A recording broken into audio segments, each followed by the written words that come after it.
Hello ফ্রেন্ডসরা, আমি একটা ফলাদি বানিয়েছি। এটা আমি এখন টেস্ট করে দেখব। এর মধ্যে অনেক কিছু দেওয়া আছে, যেমন কলা, আপেল, দই, দুধ, কমলা, আঙ্গুর এবং সাগু।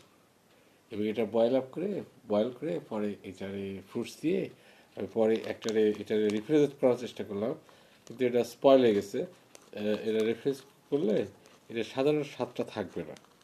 তাই আমি চেষ্টা করছি এটারে আমি একটু খেয়ে দেখি কেমন লাগবে। বিসমিল্লাহ।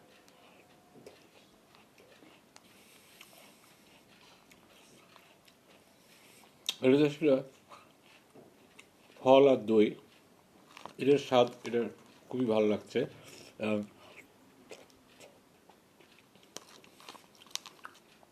তাতে আমরাও খুব আপ্লুত হয়ে যাচ্ছি যে ফল এবং দই একসঙ্গে বেশ সুস্বাদু, খানিক মিষ্টি এবং স্বাস্থ্যকর। So enjoy it.